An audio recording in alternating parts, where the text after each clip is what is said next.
가는 자는 반드시 기쁨으로 그 곡식단을 가지고 돌아오리로다. 아멘. 사랑의 하나님, 오늘 새벽 시간 하나님 자녀로 하나님 아버지 앞에 말씀 선포되는 자리로 인도해 주심을 감사합니다. 저희 마음을 열어 하나님이 주시는 메시지 들리게 해주시고 이 말씀 붙잡고 오늘 하루 또 승리하게 해 주옵소서. 우리 주 예수 그리스도 이름으로 기도드립니다. 아멘. 교회는 살아있는 생명체와도 같습니다. 그래서 그리스도가 머리가 되시는 교회는 그 그리스도의 머리가 되시고 우리는 그 교회 몸으로 되어 있다고 성경은 말씀하고 있습니다.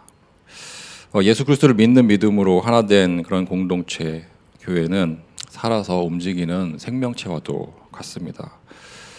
그래서 교회의 시간표에는 기쁨의 때가 있고 또 슬픔의 때가 있습니다. 그리고 하나님의 사랑과 은혜가 풍성이 넘쳐 흘러나는 그런 시간표가 있는가 하면 또 역경과 그런 실망의 그런 때가 또 다가오기도 합니다. 시편 126편은 교회를 위한 기도이고 또 노래이고 또 신앙 고백입니다. 126편은 과거를 기억하고 미래의 회복을 소망하고 있습니다. 시편 저자는 기쁨과 희망을 노래하고 있습니다.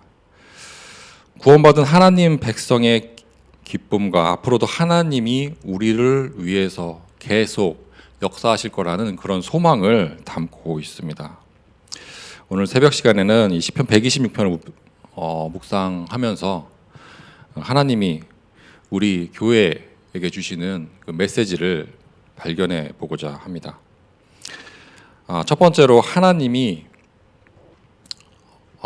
신실하시다는 것을 기억하기를 원합니다.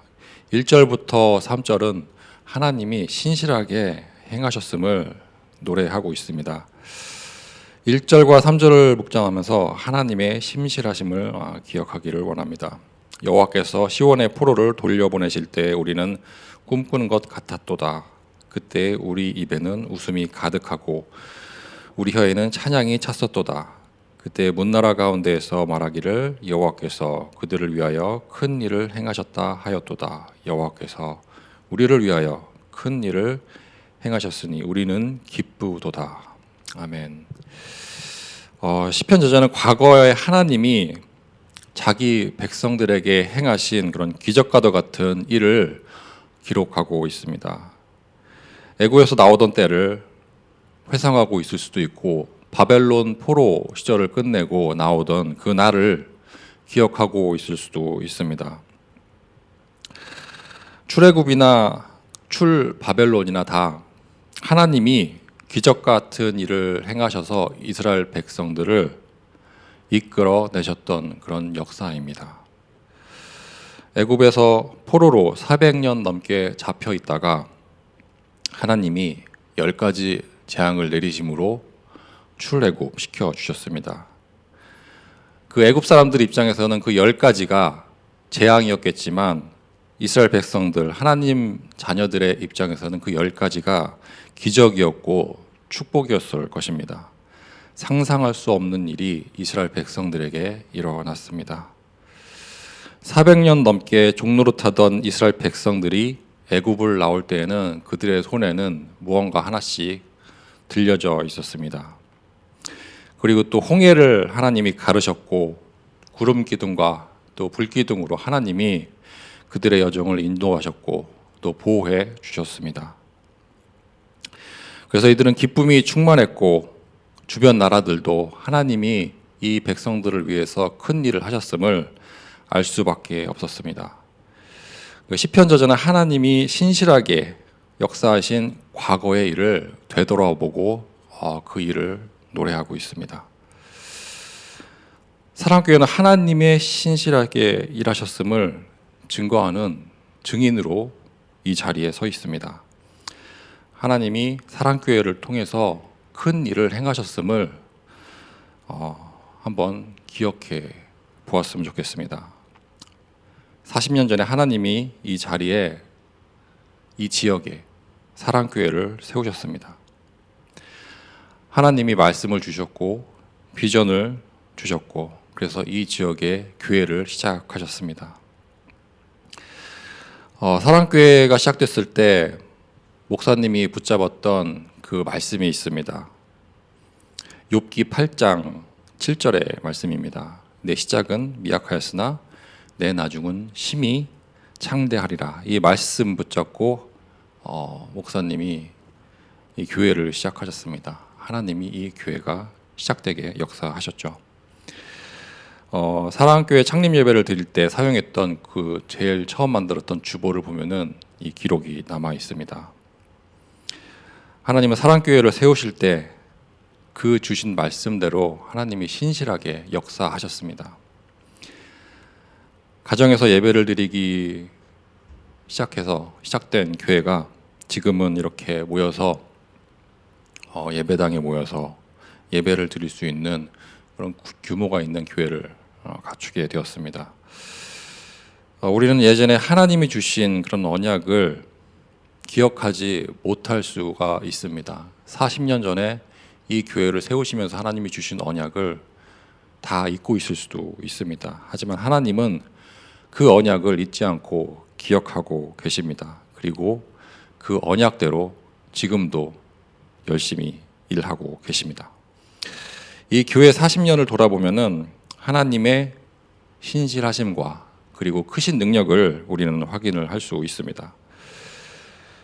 우리가 구한 것 이상으로, 그리고 우리가 상상했던 것 이상으로 하나님은 지금도 일하고 계십니다.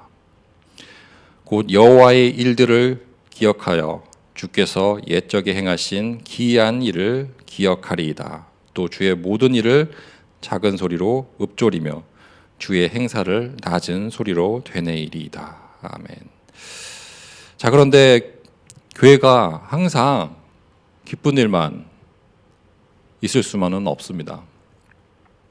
기쁨과 웃음이 잦아들고 또 기쁨의 노래가 잠잠해질 때 고난의 때를 그 다음 절에서 노래하고 있습니다. 그래서 4절을 보면은 하나님의 회복을 기다리는 그런 심정으로 노래하고 있는 것을 볼 수 있습니다. 여호와여 우리의 포로를 남방 시내들 같이 돌려 보내소서.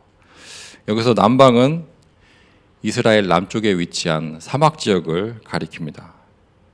그리고 돌려 보내소서라고 이렇게 되어 있는데 원어로는 회복시키시라는 그런 말입니다. 그래서 이 지역 강은 건조한 시기에는 물이 없기 때문에 평소에는 말라 있는 그런 강입니다.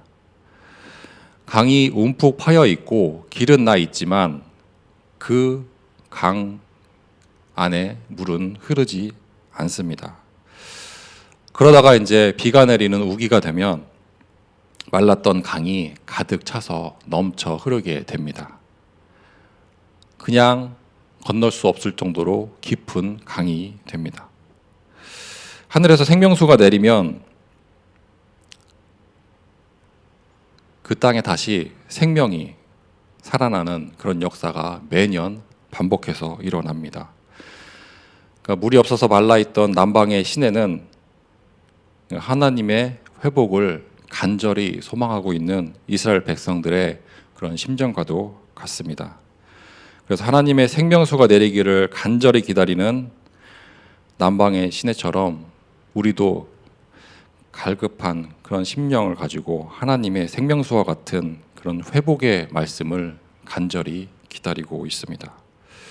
교회도 이렇게 남방의 시내와 같은 그런 메마른 시기를 반드시 겪게 마련입니다. 모든 것이 말라 있고 멈춰 있고 그리고 미래가 없을 것 같은, 미래가 불확실해 보이는 그러한 상황이 항상 교회에는 있게 마련입니다. 여러 가지 이유로 성도님들이 교회를 떠나고 그리고 남아있는 성도님들도 마음이 편하지는 않은 상황이죠. 처음 가졌던 열정이 식어버리고 그리고 초심을 다 잊어버렸을 수도 있습니다. 이럴 때일수록 4절의 말씀을 우리는 기억해야겠습니다. 여호와여 우리의 포로를 남방 시내들 같이 돌려 보내소서. 그러니까 무리 없이 말라 있는 시내와 같은 우리의 심령을 회복해 달라고 우리는 기도해야겠습니다. 하나님이 생명수와 같은 그런 말씀을 부어 주시면 다시 이 시내가 넘쳐 흐를 것입니다. 메마른 땅에 생명수를 부어 주시고 그 생명이 다시 살아나는 역사를 하나님이 분명히 이루어 주실 줄을 우리는 소망을 해야겠습니다. 주께서 우리를 다시 살리사 주의 백성이 주를 기뻐하도록 하지 아니하시겠나이까. 이게 시편 저자는 말씀을 하고 있습니다. 4절에 묵상하면서 우리의 믿음이 고백되어지기를 소망합니다. 오직 하나님만이 진정한 회복을 우리에게 주실 수 있다는 그런 믿음이 확인되어지기를 원합니다. 오직 하나님만을 의지하기를 우리는 원해야겠습니다. 나의 생각, 경험, 그런 능력에 의지하는 것이 아니고 하나님의 신실하심, 하나님이 신실하게 지금도 일하고 계신다는 그런 하나님의 약속에, 언약에 우리가 의지를 해야겠습니다. 만군의 여호와께서 말씀하시되 이는 힘으로 되지 아니하며 능력으로 되지 아니하고 오직 나의 영으로 되느니라. 하나님의 성령의 능력으로만 될 줄로 믿습니다. 자, 세 번째로 5절과 6절을 보면 하나님의 약속을 믿는 그 믿음을 노래하고 있습니다. 눈물을 흘리며 씨를 뿌리는 자는 기쁨으로 거두리로다. 울며 씨를 뿌리러 나가는 자는 반드시 기쁨으로 그 곡식단을 가지고 돌아오리로다. 이 구절은 하나님의 약속을 노래하고 있습니다. 주님 안에서 우리가 하는 수고는 하나도 헛된 것이 없습니다. 어려운 중에도 헌신하고 기도하고 그리고 하나님께 드리는 모든 것들을 하나님이 다 기억하시고 그대로 우리에게 보응해 주십니다. 눈물로 씨를 뿌리는 우리의 모든 수고에 대한 그런 결실을 하나님이 기쁨으로 거두게 하신다고 분명히 약속을 하셨습니다. 교회로 부름을 받은 우리 모두는 믿음의 씨앗과 그리고 사랑의 씨앗과 복음의 씨앗을 이 땅에 뿌리는 소명을 받았습니다. 교회가 어려운 상황에 처해 있다고 해서 이 소명이 없어지는 것은 아닙니다. 우리가 전하는 복음의 씨앗이 돌밭에 떨어질 수도 있고 가지떨기에 뿌려질 수도 있고 좋은 땅에 뿌려질 수도 있습니다. 어떠한 경우가 되었건 하나님의 시간표가 되면 결실을 맺을 것이기 때문에 우리가 눈물 흘리며 씨를 뿌리는 그런 농부의 심정으로 복음의 씨앗을 우리가 뿌려야겠습니다. 우리가 선을 행하되 낙심하지 말지니 포기하지 아니하면 때가 이름에 거두리라. 갈라디아서 6장 9절의 말씀입니다. 반드시 기쁨으로 곡식단을 가지고 돌아오리로다 하고 하나님이 분명히 약속을 주셨습니다. 하나님이 풍요로운 결실을 약속하셨습니다. 하나님이 우리 안에서 또 우리를 통해서 일하실 것이라고 반드시 결실을 맺게 될 것이라고 약속을 하고 계십니다. 우리의 눈물은 기쁨으로 바뀔 것이고 우리의 신실함은 하나님이 기억하고 하나님이 또 보응해 주실 것입니다. 자, 시편 126편은 교회와 개인의 일생을 노래하고 있어요. 하나님이 과거에 신실하게 일하셨음을 시편 126편을 노래하고 있습니다. 그리고 하나님이 지금 능력으로 회복해주고 계심도 노래하고 있습니다. 또한 하나님이 앞으로 결실을 맺게 하실 약속도 이 시편에서 노래하고 있습니다. 우리 가운데서 역사하는 능력대로 우리가 구하거나 생각하는 모든 것에 더 넘치도록 능히 하실 이에게 교회 안에서와 그리스도 예수 안에서 영광이 대대로 영원 무궁하기를 원하노라. 아멘. 기도로 마무리하겠습니다. 사랑과 은혜의 하나님 감사합니다. 오늘 말씀을 주시고 그 말씀을 통해서 또 소망을 주심을 감사합니다. 우리에게 기쁨을 회복시켜 주시고 우리의 비전을 새롭게 해주시고 하나님의 영광을 위해 이 교회를 회복시켜 주옵소서. 이 시간 눈물을 흘리며 뿌리는 우리의 기도의 씨앗에 기쁨의 열매로 응답해 주시기를 간절히 소망합니다. 이 모든 말씀 우리 주 예수 그리스도 이름으로 기도드립니다. 아멘.